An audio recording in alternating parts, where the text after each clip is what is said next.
I do not have a gavel, so this meeting will come to order. The first order of business that we have is to read a resolution that allows us to do this meeting electronically. This is going to be a statement that was generated by the lawyer for the library, and I'm going to ask each of you to identify yourselves by name and by your jurisdiction, please, after I read the first paragraph. I, Marcia McDuffie, President of the Jefferson-Madison Regional Library Board, would like to call the May 18th, 2020 meeting of the Board of Directors to order. Notwithstanding any provision in our bylaws to the contrary, as permitted under Nelson County's Continuity of Government Ordinance, adopted on March 26, 2020, and Chapter 1283 of the 2020 Acts of the Virginia Assembly, effective April 24th, 2020, we are holding this meeting by real-time electronic means with no board member physically present at a single central location. All board members are participating electronically. This meeting is being held pursuant to the county's Continuity of Government Ordinance. All board members will identify themselves and state their physical location by electronic means during the roll call, which we will hold next. And the public has real-time audio-visual access to this meeting over Zoom as provided in the lawfully posted meeting notice, and real-time audio access over telephone, which is also contained in the notice. The public is always invited to send questions, comments, and suggestions to the board through the Jefferson-Madison Regional Library's Executive Director at any time. I'll do the roll call now. Ms. Mullen? Hold on, wait a minute,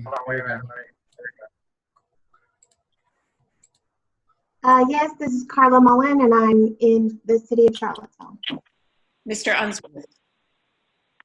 Thomas Unsworth, present from my home in Albemarle County. Ms. Woolfork? Present. Lisa Woolfork, present from my home in Charlottesville, Virginia. Mr. West? Yeah, this is Jim West, present from my home in Greene County.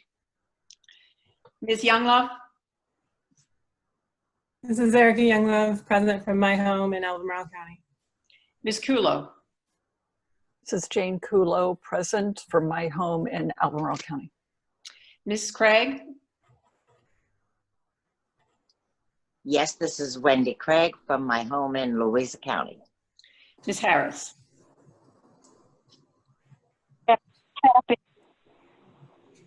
Kathy Johnson Harris from my home in Charlottesville, present. And I am Marcia McDuffie, and I am located in Livingston and Nelson County. Do we have any non-board members attending the meeting today, David? Yes, there are several attendees. I think we have to read that resolution though, Marcy. Well, it says joining us today are the following JMRL staff members. Oh yes, of course. So Ginny Reese is joining as the staff reporter. Jerry Carchidi is joining as JMRL's business manager. Krista Farrell joining as assistant library director, and Zach Weiser joining as the recording secretary. And if you'll identify yourself as well. This is David Plunkett. I'm the library director, and I am reporting to you from the basement of the Central Library. Our first order of business is to consider the COVID-19 resolution in your board packet. This resolution, number 1, approves our conducting this meeting and future meetings electronically, consistent with Nelson County's Continuity of Government Ordinance, adopted on March 26th, and Chapter 1283 of the 2020 Acts of the Virginia Assembly, effective April 24th. And number 2, approves our conducting the public hearings required for adoption of budgets and rate settings. I note that the public notice for this meeting was given in conformity with these ordinances. I would ask for a motion to adopt this, the resolution once it's been read into the record. Second to the motion, and then we can have any discussion and hold the vote. I'll now read the resolution. Jefferson-Madison Regional Library, resolution adopting procedures for public meetings under Nelson County's ordinance to ensure the continuity of government during the COVID-19 disaster, and Governor's amendment to the budget bill. Whereas the President of the United States of America, the government of the Commonwealth of Virginia, and the administrator of Nelson County have all declared Nelson County to be in a state of emergency because of the COVID-19 pandemic. And whereas the catastrophic nature of the emergency, highly contagious and potentially fatal viral pandemic, makes it unsafe to assemble a quorum in a single location. And whereas the Board of Supervisors of the County of Nelson, Virginia, the county, adopted an ordinance to assure the continuity of government during the COVID-19 disaster, the ordinance, on March 26, 2020, wherein it recognized the Jefferson Madison Regional Library as a public entity covered by its ordinance, to provide essential public services and functions and authorize the JMRL to conduct its meetings and business according to the ordinance and carry out its procurement practices according to the ordinance.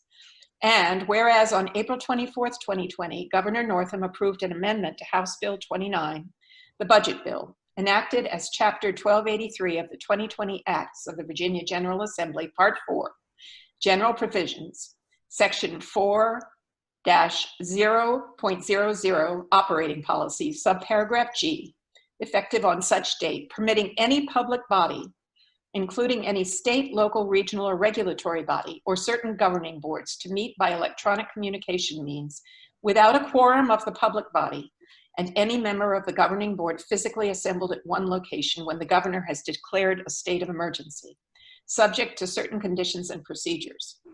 Whereas the JMRL finds it in the public's best interest for JMRL to continue to conduct its governmental functions and to hold public meetings, now therefore be it resolved that the JMRL herein incorporates by reference and adopts the continuity procedures prescribed in the ordinance adopted by the County of Nelson, a copy of which is attached hereto as part of this resolution and is in your packet.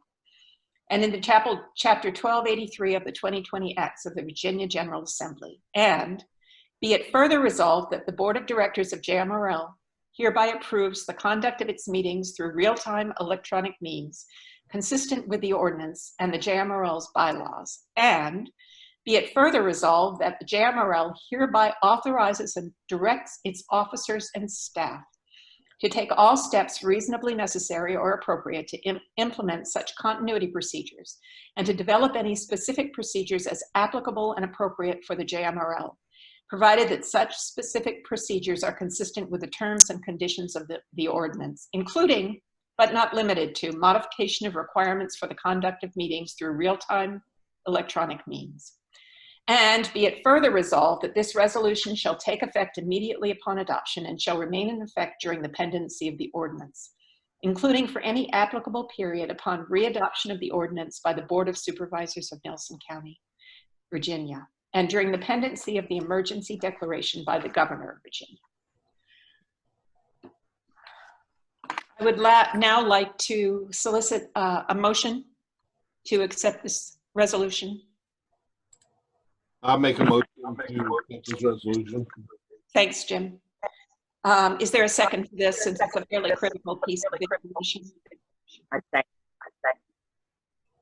Thank you. I'll second.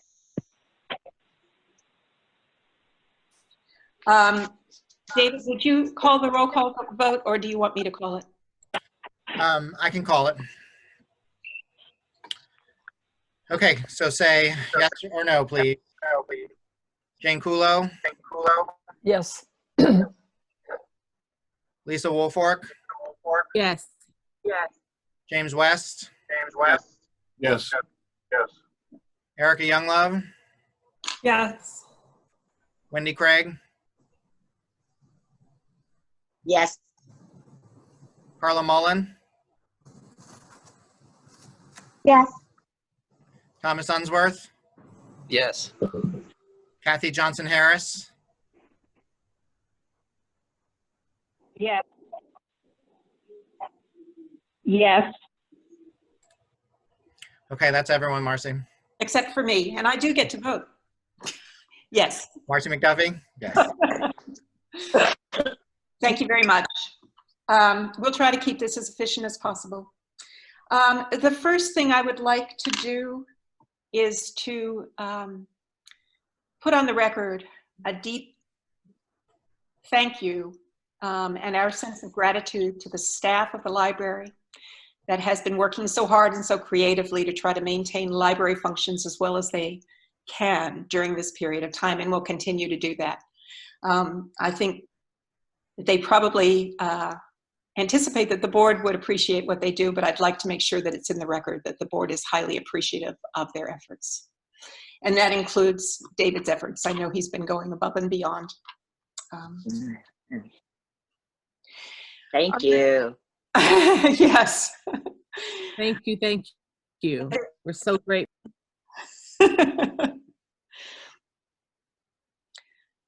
Are there any public comments?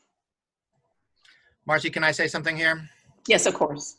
If anybody attending the meeting, and there are a few here, would like to make public comments, there is a raise hand function at the bottom of your screen if you're logged into Zoom. If you are calling in, then the function is to press *9.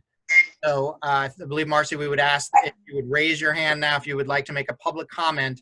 As a reminder that the board will not address any comment directly. They will take the input in and then respond after the meeting.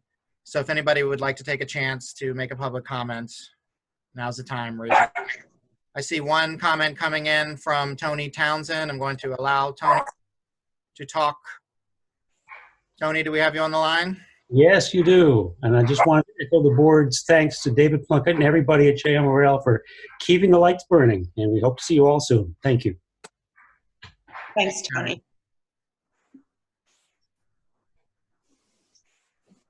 I did have my hand up. You did, Wendy? Okay, Wendy, go ahead. Yes, it's my.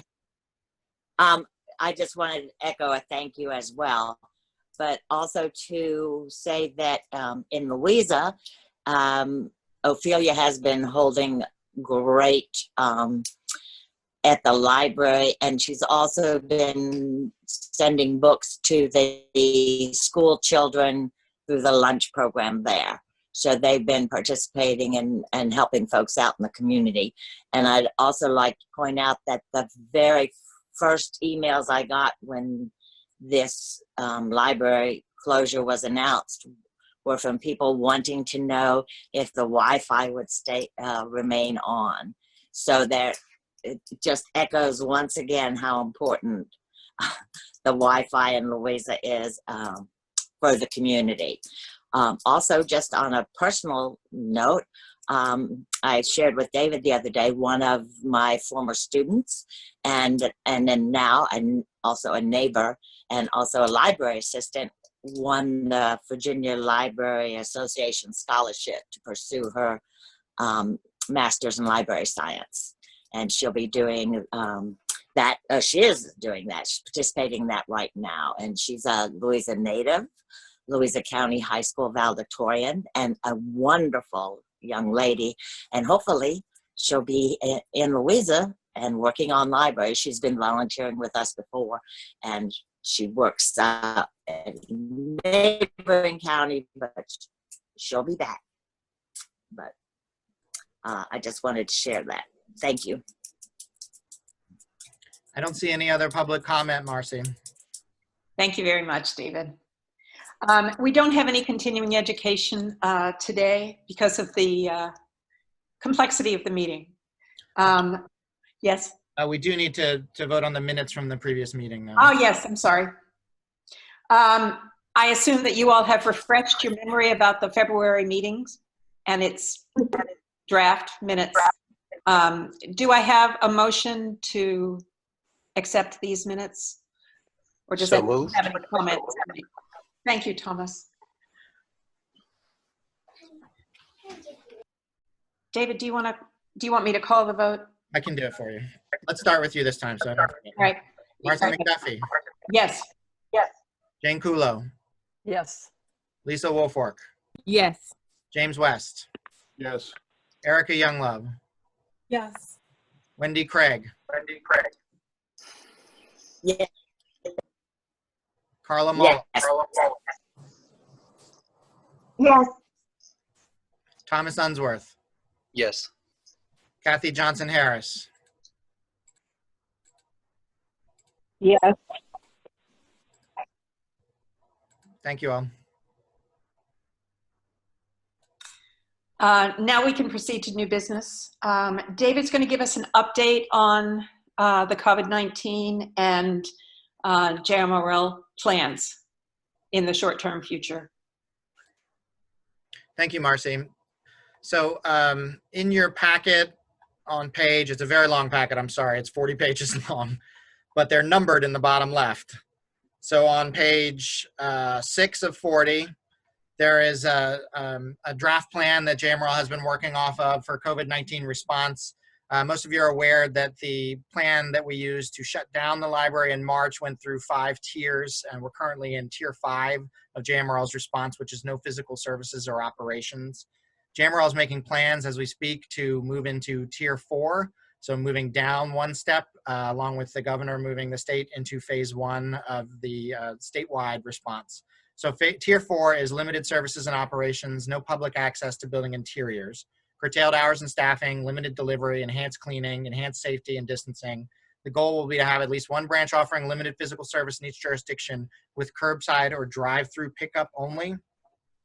So JMRL staff are prepping for tier 4. We're hoping to make that move a week from tomorrow, which is the day after Memorial Day. It's going to be curbside and drive-through service only, 10 to 2, Tuesdays through Saturdays, at every location except for the Nelson Memorial Library, where the construction project that's happening prohibits any sort of curbside drop-off. Staff are all going to be wearing cloth masks. JMRL has provided 2 reusable cloth masks for all staff to wear 1 and then also to have 1 to wash. Gloves will also be required. We're providing those. They'll need to be changed every time anyone comes into contact with any material that's potentially needs to be quarantined. We're looking at staggered staffing and social distancing in all locations. Limited hours, no hours at Nelson Memorial, as I mentioned. This afternoon after this meeting, holds will be opened back up on the online catalog and a press release will go out. Non-managerial staff are starting to come back in this week to prepare. There's going to be a 72-hour quarantine on materials and enhanced cleaning of any contact areas. Delivery will be stepped up to 3 days a week. Currently, it's 2 days a week. This service will be for holds only, which can be placed either by calling into your local branch library or by going online and placing holds, as patrons always have done. Still no overdue fines, and nothing will be due until June 24th at this point. Library staff will continue to look at that date and extend as needed. We're working on tweaking notifications to let people know when they have holds available that there's a new system in place and that they'll have to do them either curbside or drive-through. We're still allowing work from home and safer at home options for staff that can do so in tier 4. Tier 3's move will be at a later date. That will involve limited access to the buildings. It's much bigger of an issue because it'll require much more cleaning supply than JMRL currently has. We have enough to keep up with tier 4 and curbside. Letting people into the building in any limited capacity is going to be a much more difficult thing to make sure we have enough PPE and especially the cleaning supplies. So we're looking at data, not dates. Certainly tier 3 and opening up any of the buildings wouldn't be before Executive Order 55, the Safer at Home gubernatorial order, expires on June 10th. So currently we're looking at next Tuesday, allowing people to come in, pick up holds, curbside rather, not inside any of the buildings. Staff are working now to get that ready. There were, of course, a lot of materials that were already on the hold shelf waiting for people. So some smaller branches are able to contact folks individually and let them know to come pick them up. Otherwise, we're going to rely on using the press and social media to get the word out today. I know our patrons are very excited. They've been asking for curbside for a while. So we're happy to be able to do that. I feel like we can do that safely and in a manner that will keep our staff safe and the public safe. Jane asked if I could forward the press release when it's done. That would help respond to patrons' questions. Yes, I'd be happy to do so. The bottom line response, Jane, is have them call their branch library with any questions. So if there's not somebody there answering, there'll be an answering service ready for them. That's the plan for now, and I'm happy to take any questions about it. As I said, tier 3 is the bigger leap.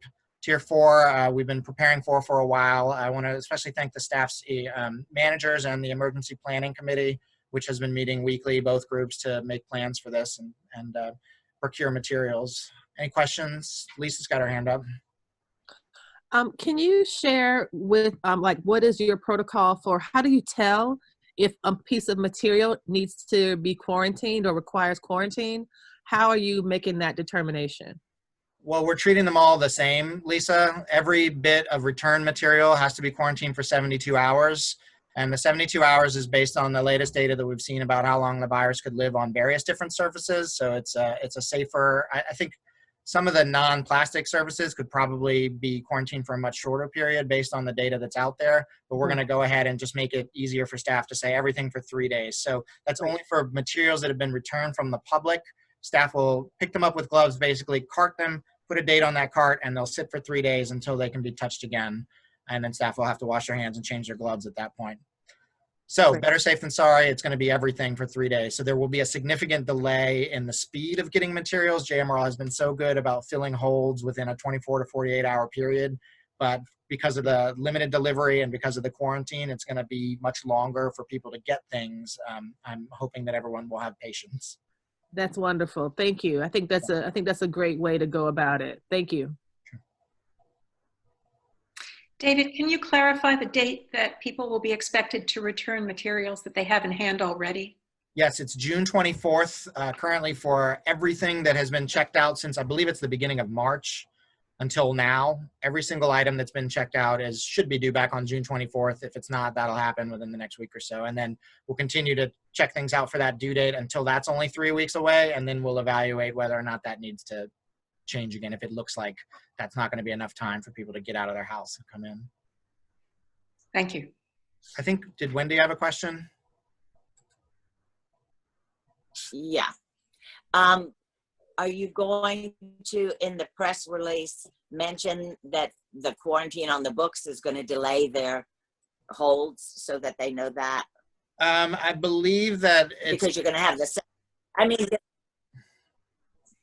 just so that they know, you say you hope they won't be upset, but if they know ahead of time that the delay that they're going to have in getting their books is due to safety. Yeah. I'll send a note to Jess Elaine now, who's working on it. We were trying to time it so it would come out right after this meeting, basically, so that you all would be aware, and then the public could start putting holds out. So the holds will come back on in about an hour or so too.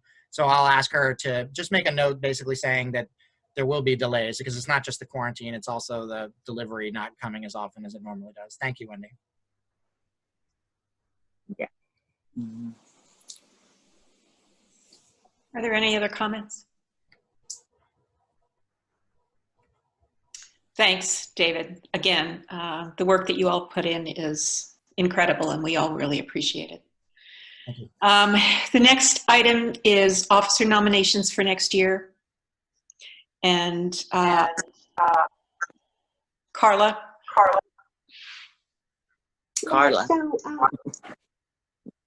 So normally this time of year, we look at our slate of officers for the next fiscal year.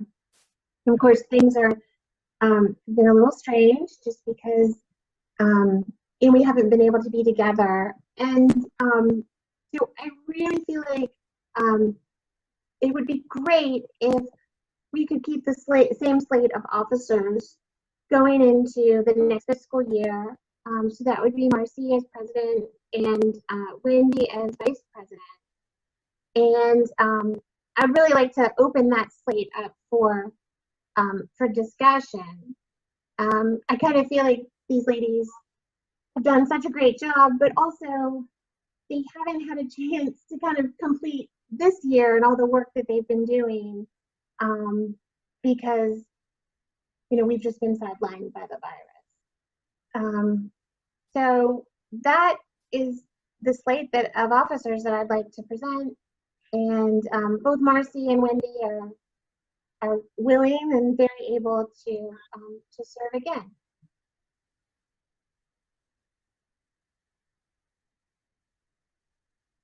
I believe the goal, Marcy, was to vote in June on this. So it was a discussion now, and if anybody else has wanted to put forward any names, now's the time. And correct. I would appreciate it if anyone had any comments about this. It's an extraordinary set of circumstances. And I can certainly understand if people might want to make some changes here. So if there are comments about this, as we get ready to think about voting in June, I would like to hear them.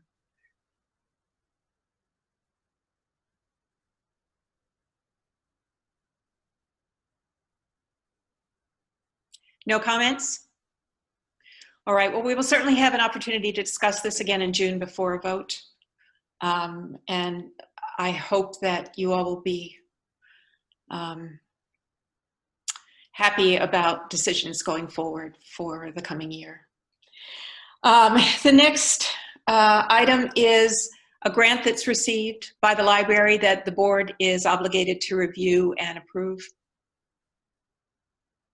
David? Yes, so per the JMRL's grant procedures, the board does need to vote on every grant that has been accepted. So generally the procedure is that staff come to me, or they start with their manager, and then it comes up to me about whether or not to apply for a grant. We almost always say yes, and then once it's accepted, the board can make a decision on whether or not to accept it. So in this case, it's nice to be talking about some good news.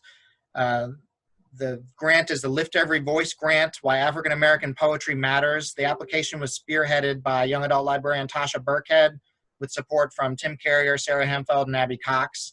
The grant is for $1,200 to support programming in February of March next year with poetry readings and programming designed to celebrate African American poetry and poets, and to work with Tasha's existing African American poetry book club called Get Lit. And the staff are seeking a motion to accept this grant from the Library of America. I move to accept this grant from the Library of America to study and celebrate Black poets and Black poetry. Thank you. Can we do a roll call vote, please? I will vote aye. Okay. Jane? Aye. Lisa? Aye. Jim?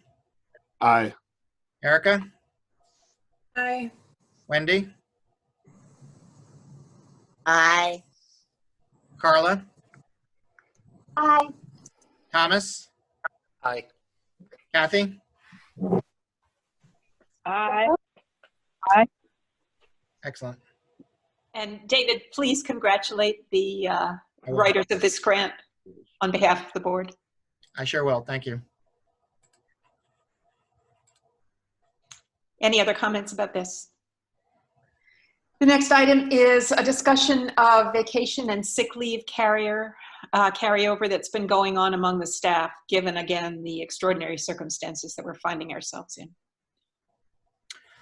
Okay, this is a bit in the weeds administratively, but it's an action that I'm going to take that I thought you all should be aware of and be given a chance to make comment on.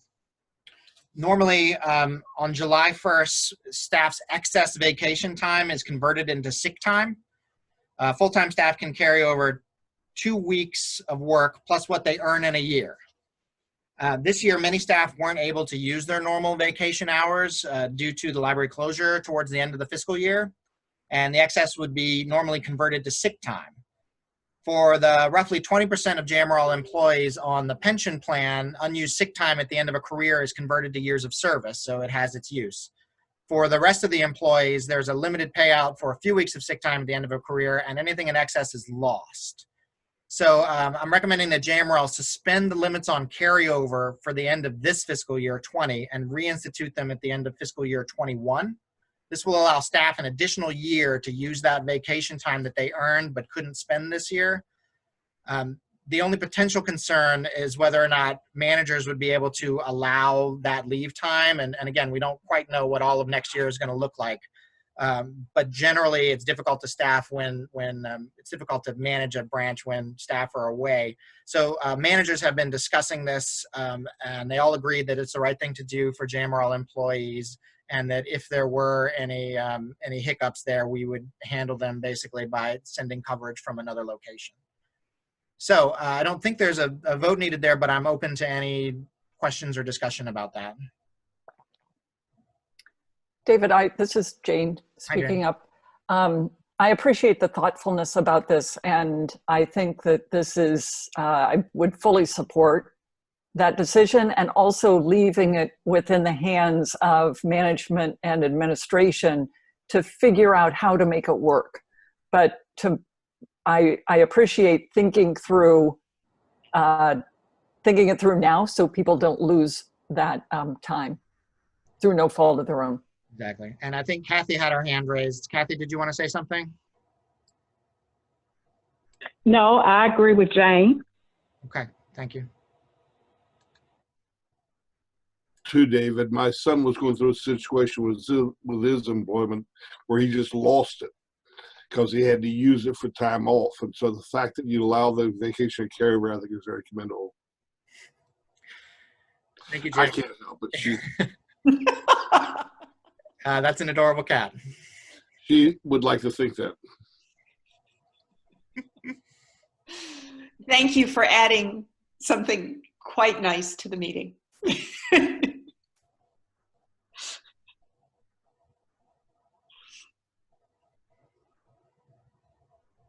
Okay, that's all I have on that, Marcy, if you wanted to move on. Good enough. We do have to review the fines and fees schedule. David's put it in your packet. And also the scheduled library closings. So I'll share that on screen too. good. And I believe these do require a vote. And Marcy, the only change that's proposed for the fines and fees is the removal of a replacement fee for lost or damaged library cards. There is currently a $1 fee. Yes, this is correct. This was mentioned to the board at the very last meeting before closure. This fee went into place when JMRL got the new cards along with new branding several years ago.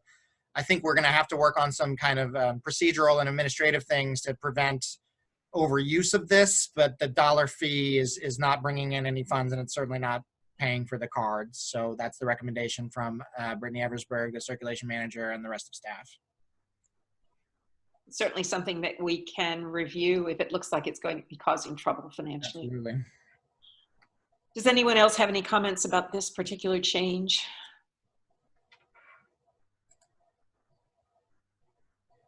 Thank you. And the scheduled library closings, David? Okay, since the schedule basically is already set, it's every fourth Monday, or I'm sorry, I'm on the wrong thing here. So the holiday schedule, yes. So many of these are baked in.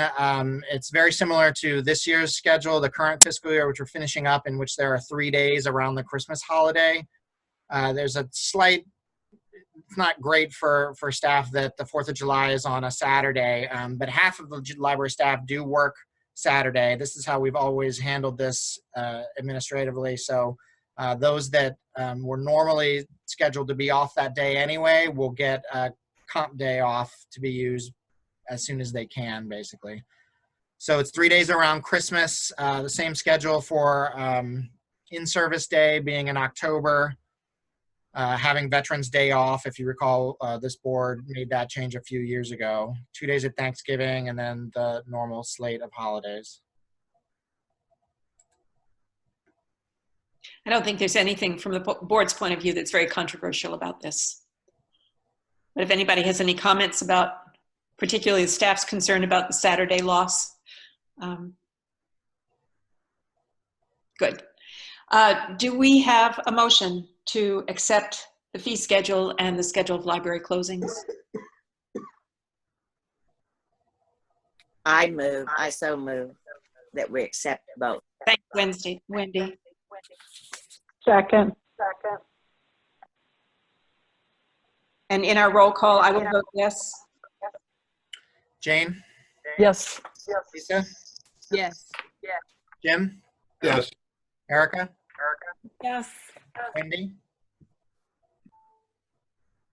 Yes. Carla?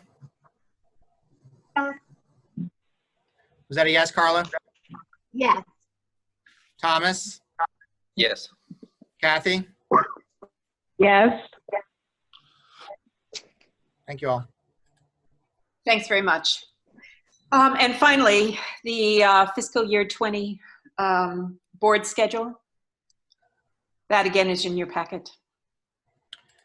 Yes, and I will share that as well. So the proposal that is forward for you, this is the one where it's every fourth Monday for your meetings. And then, of course, we have some things that happen on an annual basis.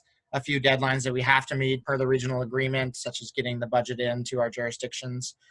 Last year, we made it to Crozet for the December board meeting, and based on conversations that you all had had in discussing last year's schedule, I put Scottsville in here as having a bit of a roadshow to go visit there. And then again, based on discussions that you all had last year, the jurisdictional visits to Louisa, Green, and Nelson were pushed off from winter into April, May, and June. Any questions about the schedule as proposed? December 28th scheduled board meeting is, does anybody have a problem with that scheduled in the week between Christmas and New Year's? I was just going to ask about it, just because normally we've done the third Monday of that month. I'm okay with the 28th, but it is a little bit different, and I couldn't remember if we had discussed it earlier. This is true. We've usually anticipated Christmas with our board meeting. So the third Monday would be the 21st. Yeah. It's up to you all, whichever makes sense. I just know that some people might have family in town or might be traveling themselves during this period between the holidays. Yeah, I'm not sure what my travel plans obviously are going to be for either this year or next year, but I do know that the 28th does sound a little tricky. The 21st does as well. So I don't have anything to add other than we tend to travel for Christmas. So I might not be able to make either one of those days. So I don't know what kind of solution that might mean, just because of it. It's just kind of an awkward, both of the days, the Mondays are kind of awkwardly placed on the calendar. But who knows if people will be traveling in 2020 or 2021 again, who knows? One of the issues that this meeting raises in particular is that that's our time for mid-year review of the director. And I guess it's possible that we could think about shifting that to another meeting rather than trying to have it right at around the Christmas time meeting, just to have as many board members there as possible. In the review? For the mid-year review, correct. Yeah. So if I were to make a change, then it would be changing the mid-year review to January. And then what about the date around the holidays there? It might be better to do the 21st. Shall I make that change? How does everybody feel I'm about just saying it because I'd like to be traveling. that? I think that sounds reasonable to keep the meeting on the schedule where it is, but move the most important piece of business to January. So if people can't come, we have a little more flexibility. So we have two opposing. I'm fine with that. Is there a consensus on the board around one or the other of these suggestions? Oh, I move that we I'm keep it. fine. I think both. Try to raise your hands so that we can get these comments in one at a time and we can all hear them. I think Kathy was going to say something. No, I was just gonna make a motion. I agree. With which? With moving it to the 21st or with keeping it the 28th and moving the mid-year review to January meeting? Moving the I'm concerned more about the important business, moving the Davis review to To January. everything else is fine with me. Yeah. Is there a consensus on that? David, do you want to have a vote on this? I believe we need to accept the schedule. Oh. But it's also up, it's variable, you know, if things change and in October, November, you all want to change it, you can certainly make that change then.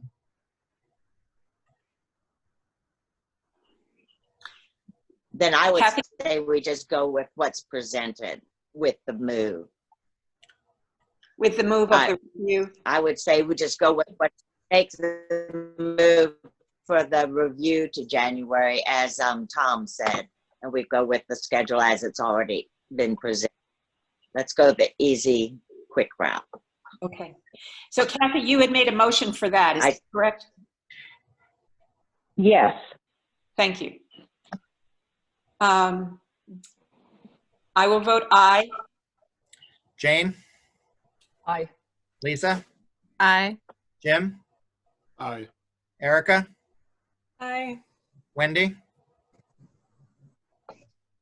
Aye. Carla, Aye. Wait a minute, that wasn't me. I'm actually disagreeing. I'm going to say no. Fine. so you're voting no, Carla? Yeah. Okay, thank you. Thomas, Aye.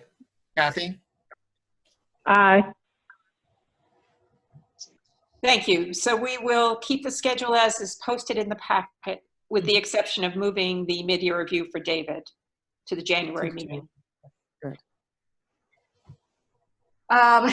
Moving on to old business. Carla, can you quickly review or review in depth the policies that we had on our agenda?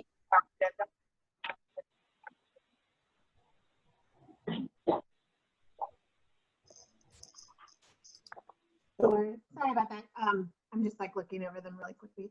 Okay. So there's 3 policies that we are reading today, but I don't believe we vote on them until next month.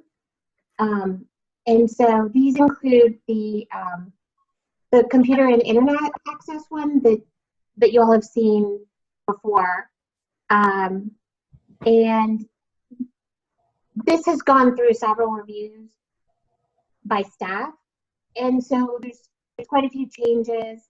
So if you're looking at your handouts, page 10 is the marked up version.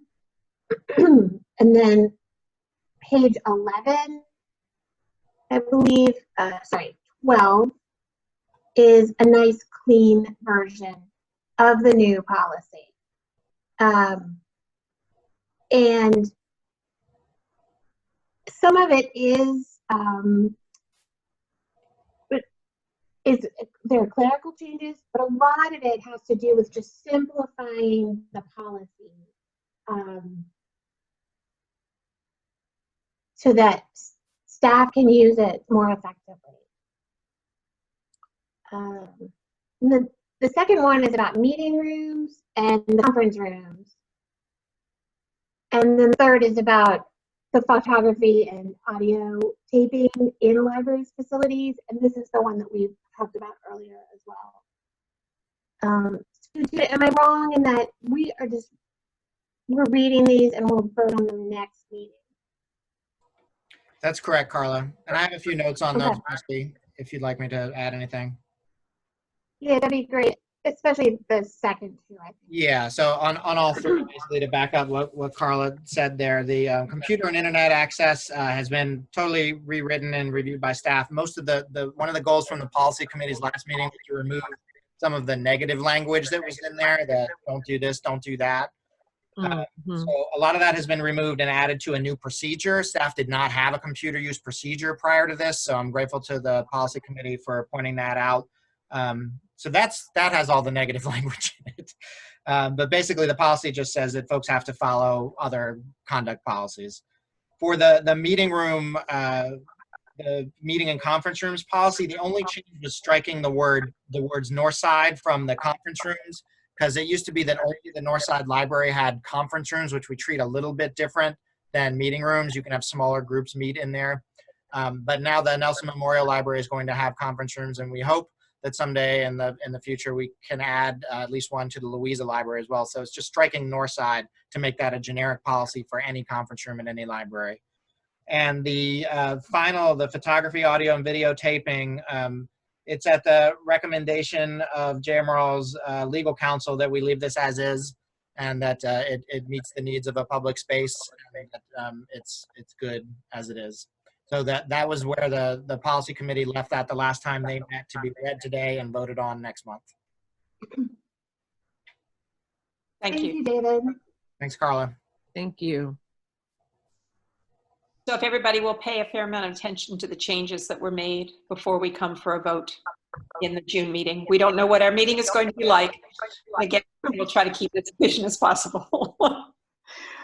Good. Now, David has some updates on the fiscal year 21 budget.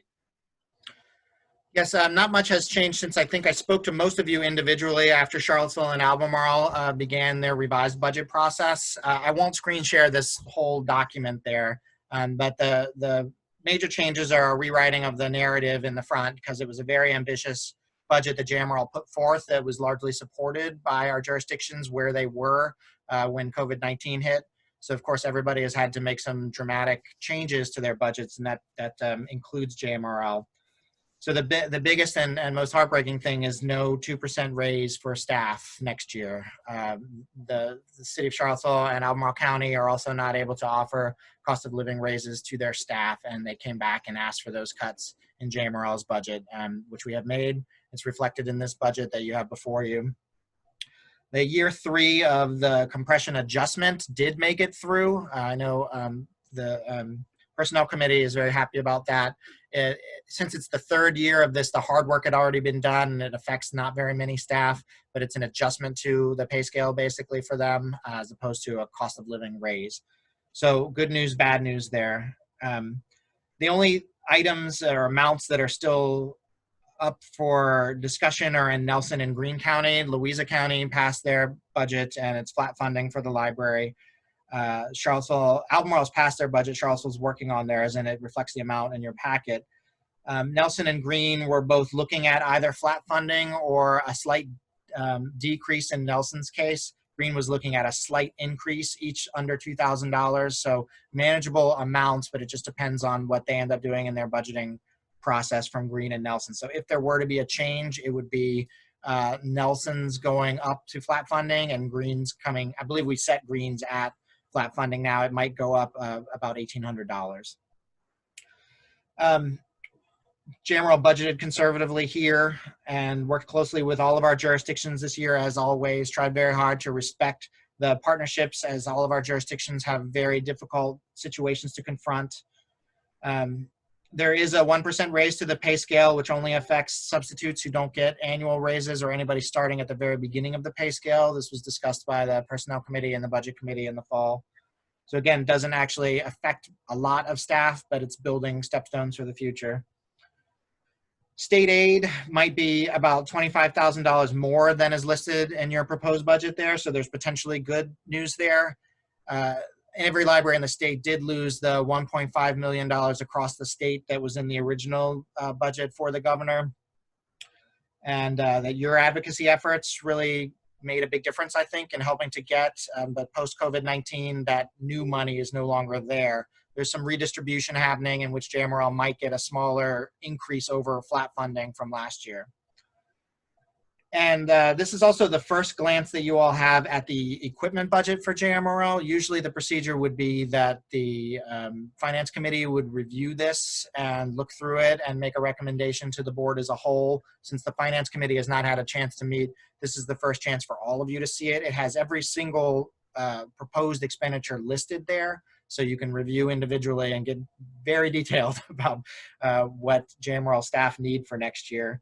I will say that Jerry is projecting $65,000 of lost revenue during the current closure, fines and fees coming in, and we're projecting a 20% loss of revenue in the equipment budget for next year. It has been very healthy. 20% might be a low estimate, but we're currently sitting on a bit of a surplus there. So every managerial request that was put in this fiscal year did make it into that equipment budget. So I hope you all will review it and be ready to vote on it next month, and I'm happy to answer any questions that you might have.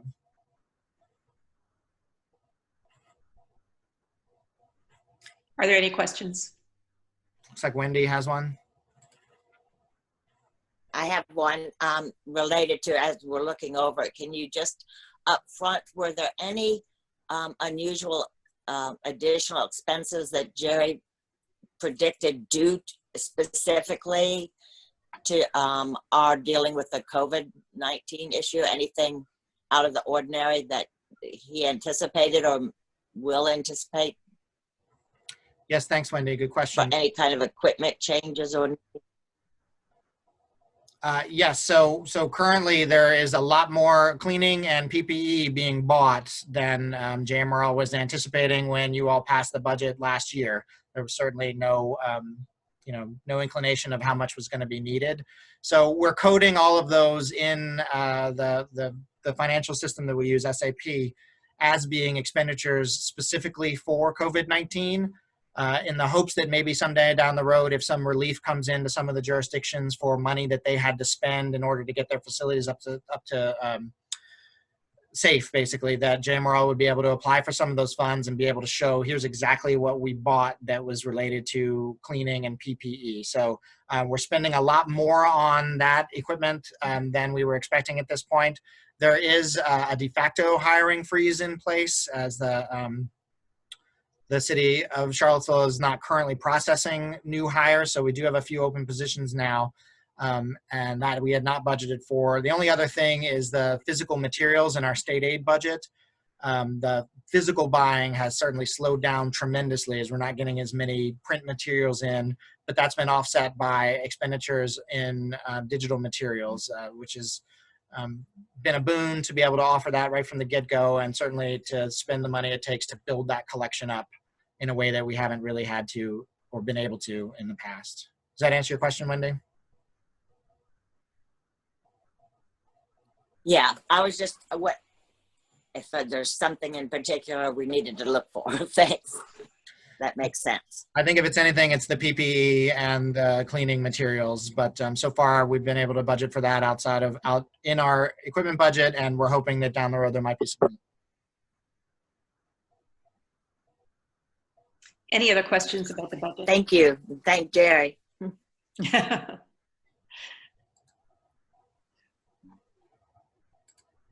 No one else has comments or questions, David? Not that I see. I think we might have lost Kathy. Maybe she's getting onto her computer. Potentially, yeah. This might be her. I'm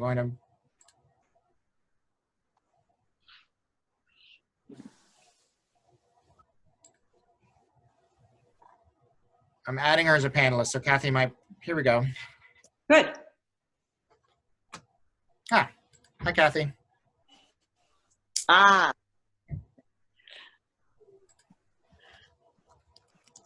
Okay. And the last bit of old business is a review of David's goals for this fiscal year prior to our meeting next month to review his performance over this period of time. We all realize, David, that this has been an extraordinarily difficult year in many ways. These goals would look very different were they to be written today. But I'm happy to speak on them, and they are in your packet as well. I'll bring that up. Pardon for those looking at home that have to see us scroll.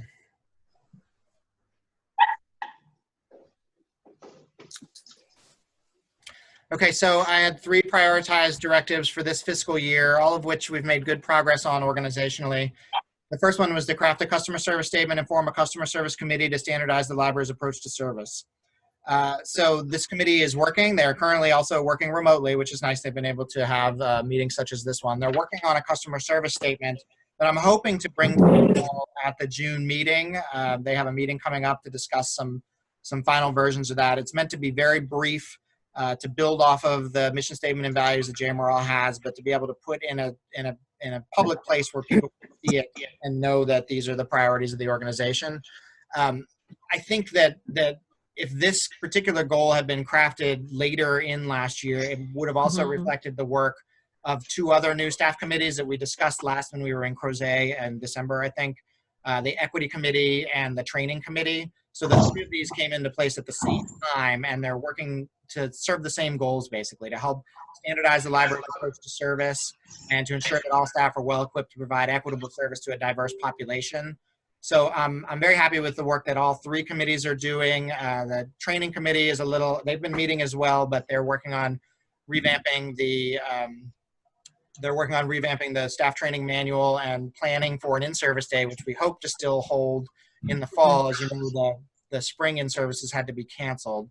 And the equity committee participated in Albemarle's 21-day challenge recently, has had discussions with Albemarle and the city of Charlottesville about equitable service and how to both inward-facing equity and outward-facing equity. So I see all three of these as being very linked together there. And the customer service statement was the gist of it when we talked about it last year, but were we to do it again, it would be about all groups. The second goal was to work with Nelson County to implement an expansion of the Nelson Memorial Library. So this is almost complete. We're expecting a June completion here, and this is really the Nelson County staff did an amazing job of pulling this together. The core group of fundraisers that make up Grow Nelson Library, which includes President McDuffie here, worked very hard for a long time. The Perry goal was to be met this June. They needed to raise $150,000, and Marcy can give you an up-to-date version, but I think they're less than $20,000 there. So I have no doubt that without the coronavirus, they would have met that goal. They did get an extension through the end of the year. So they have through the end of the year to raise the remaining funds in order to get the $100,000 Perry grant. However, the fundraising was so successful that they were able to add, I think it was 11 pallets of books, which is about 8,000 that showed up 2 weeks ago there, ready to be cataloged. They're already cataloged, ready to be unwrapped and put on the shelf. All the new computers in the new building have been bought, and that you can see behind Marcy's head there on the wall. So it's been a very successful project. I can't wait for the building to be open. It's too bad that it's going to be open in the middle of a pandemic, but hopefully we'll be able to time it right so that everyone will come in and see it. And the last goal that I focused on was to develop and implement a website redesign project plan. So this is happening now. Our digital services coordinator got a little caught up with the coronavirus as well, because immediately had to pivot to all JMRL offerings being online. And I'm sure most of you saw the quick pivot to having online library cards, which Catherine Perdue spearheaded and was able to get going within 2 days of us closing. That and every other offering that now has to be an online offering, including staff programming. So there is a beta that the biggest and hardest work recently has been to move everything that's on our current server over to a new hosted server. Drupal is the language that's being used, so it was getting all the back end of that set up. There are still some kinks there. There is beta.jmrl.org is ready for viewing. It's not quite ready for usability testing. That's the next step there.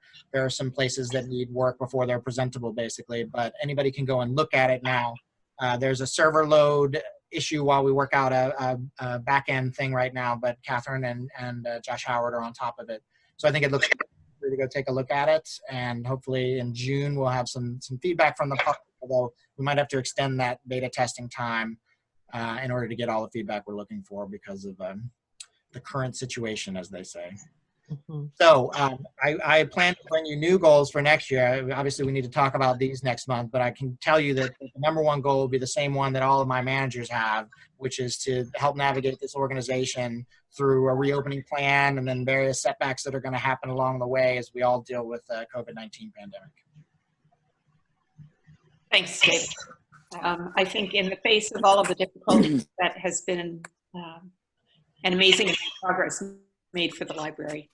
Could you send us again the link to the beta site so that we can take a look at it? Thanks. Yeah, I'll put it in chat right now too. Yeah, please. Thank you. I'm just following up on what David said about our fundraising. We're now at less than $14,000 that we need to raise to meet the Perry Challenge. So we're very excited, and things are looking wonderful here, and I think you'll all be really pleased at the addition to the JMRL family when the branch is open again. And now David again, Library Director's Report. Is there anything else that? Just a few things to kind of bookend what Marcy said to start this meeting. I want to reiterate for you all that I couldn't be prouder of this organization, prouder to be a member of this organization.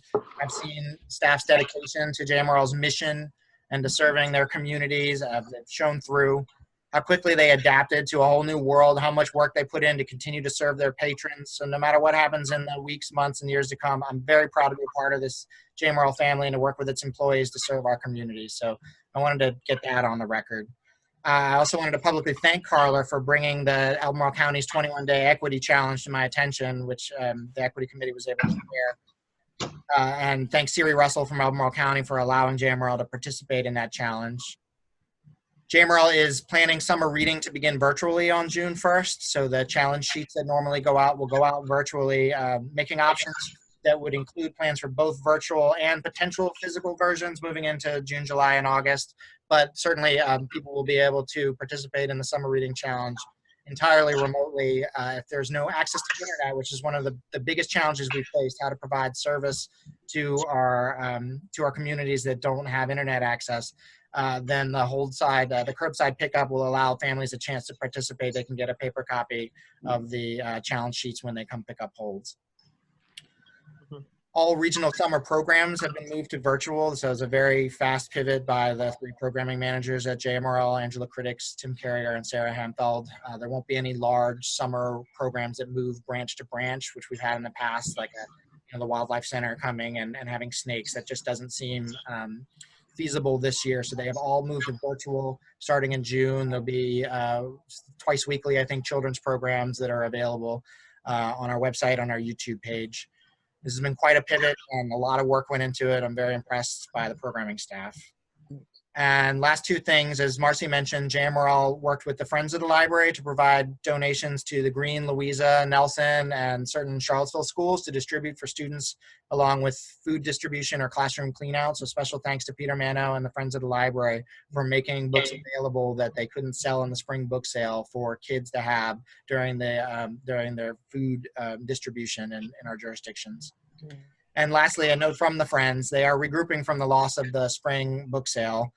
They plan to ask the Friends family of funds at the CACF, our endowment, to help cover the lost revenue and continue to support JMRL programming at the same level that they have in the past, which is great news. JMRL managers have scaled back programming plans and costs for the foreseeable future for next year, with the assumption that we won't be able to hold, at least to begin with, July 1, as many in-person programs. Access to physical spaces and materials will be up in the air there. So just know that our friends are working hard on their plans as well to support JMRL in this new environment. And that's it. Excellent. Are there any other issues that any of the trustees want to raise for discussion? I would like to. This is Jane speaking.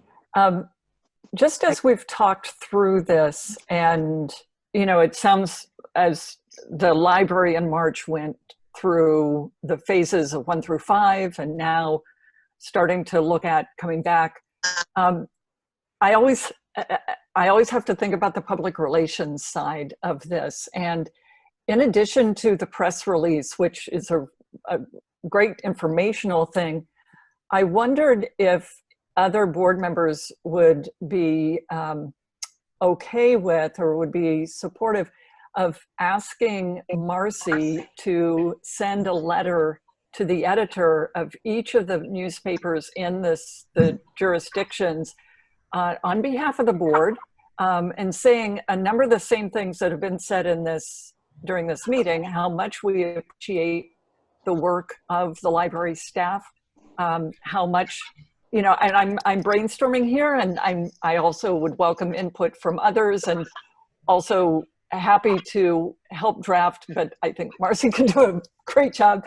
But thinking about how much the library has missed seeing patrons and being able to serve them, I think making mention of what was said, what Wendy said about Louisa, and the fact that people were still concerned and able to use Wi-Fi, and just using it to highlight how the library serves our communities, how difficult it is for librarians when they can't do that in person, what they will continue to try to do virtually as they come back on the stream, and that thanks to support from the jurisdictions, the library will be there when people can walk back in. You know, something along those lines. I don't know what anybody else thinks about that.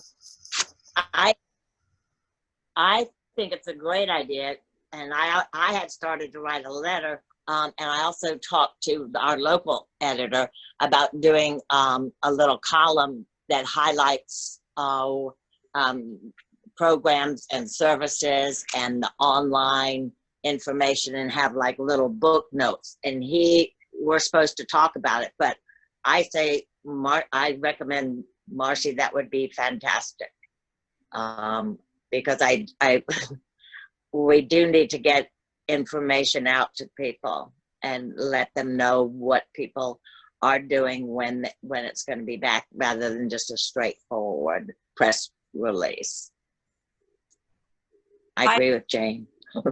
I will try to put something together and work with David to make sure that we're all on the same page with the press release and any letter that might go into any of the regional papers. If anybody would like to make sure to pass along to David and me the particular publications that you think would be most useful to have something in.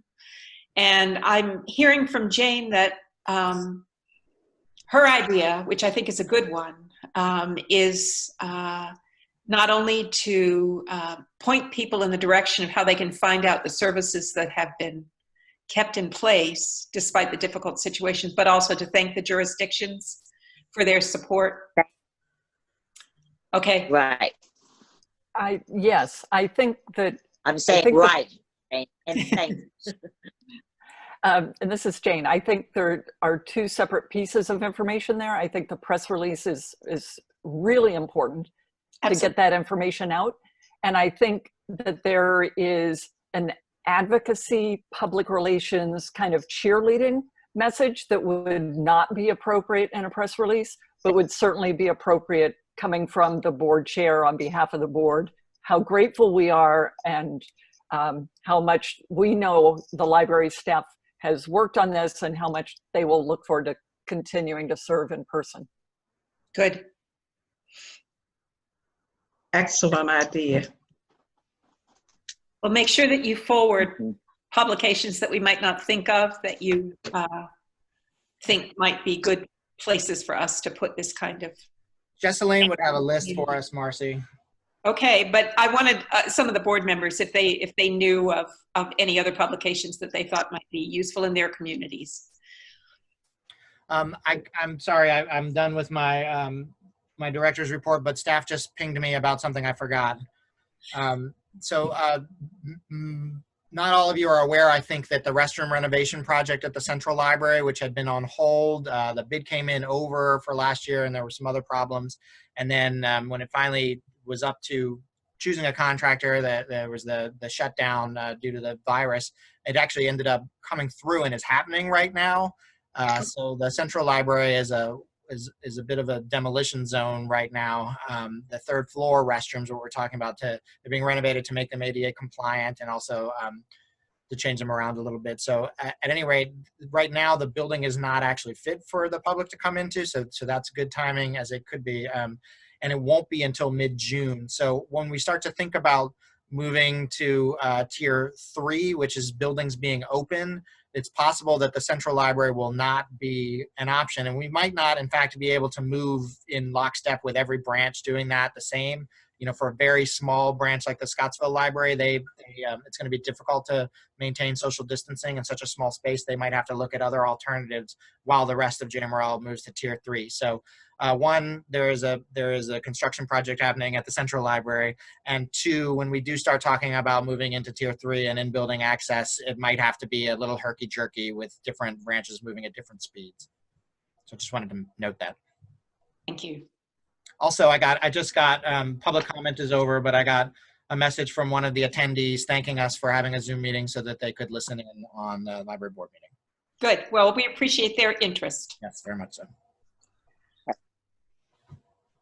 Are there any other issues that any of the board members want to raise in anticipation of our next meetings in June?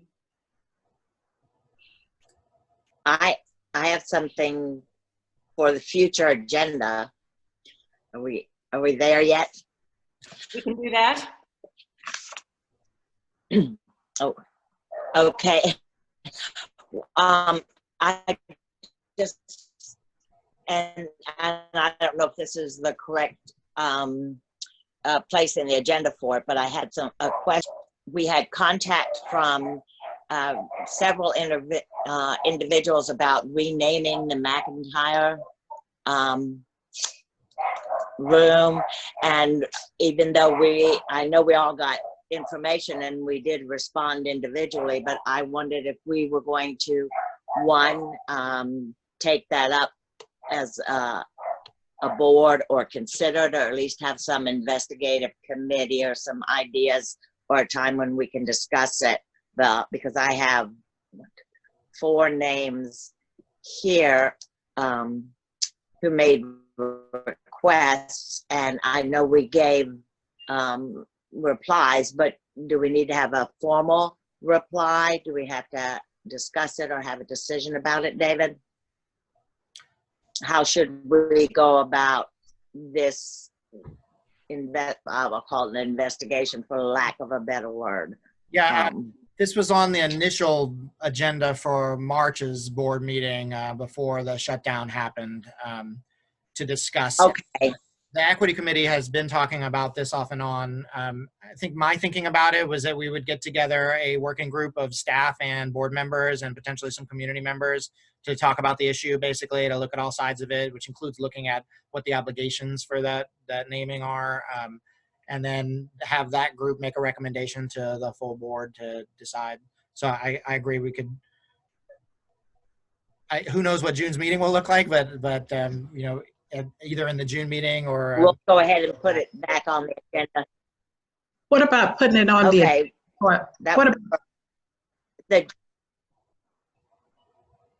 what about putting it on the agenda for September?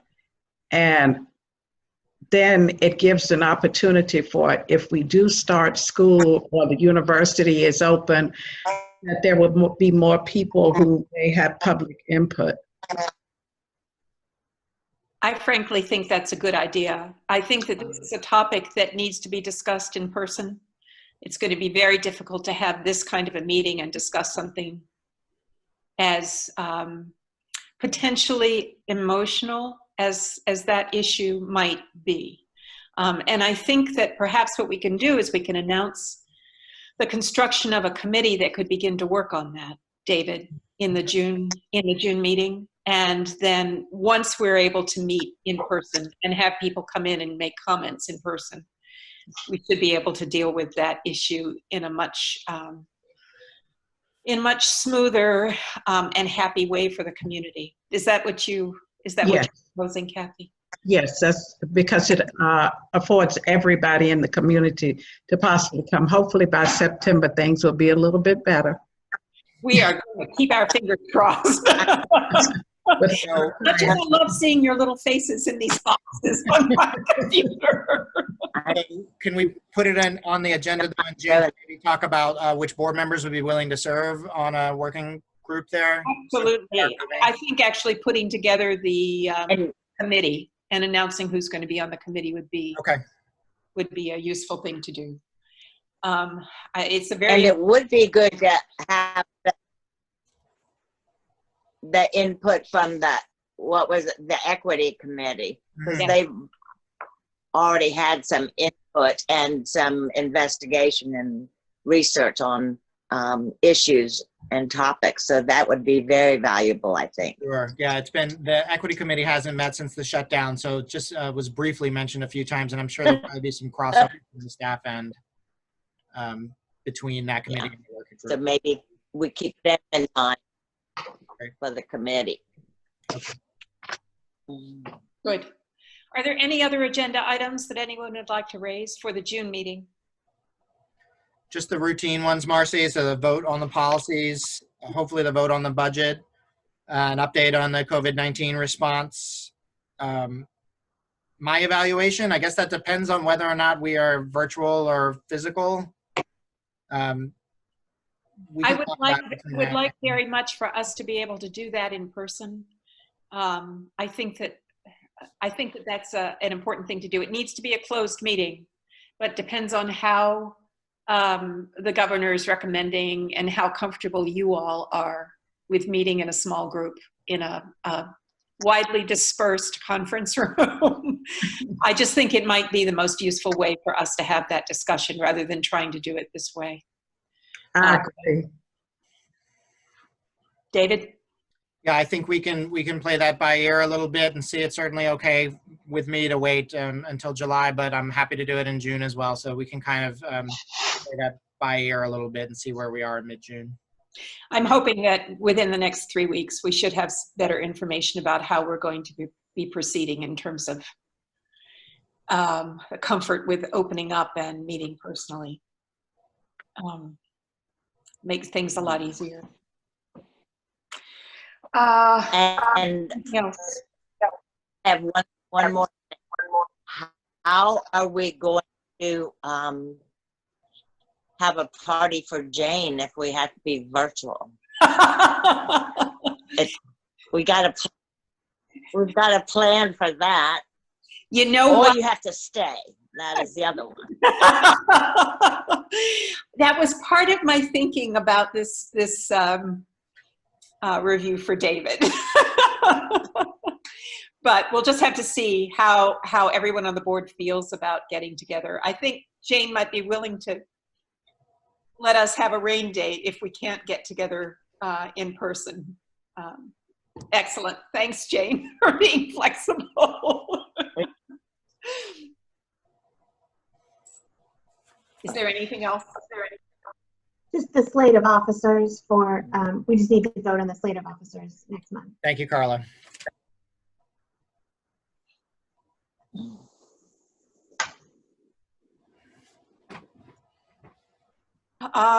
If that's it, I'd like to entertain a motion for us to adjourn this meeting, and thank you all so much for all your efforts here.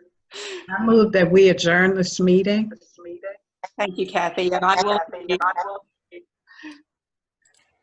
we have to do a roll call? So Marcy, you vote. Yes. Jane? Yes. Tim? Yes. Erica? Yes. Wendy? Yes. Kathy? Yes. Lisa? Yes. Carla? Yes? Thomas? Yes. Excellent. Thank you all. You all stay safe. Thank you. Stay safe, everybody. Good to see you. Safe. Thank you all very Thank much. you.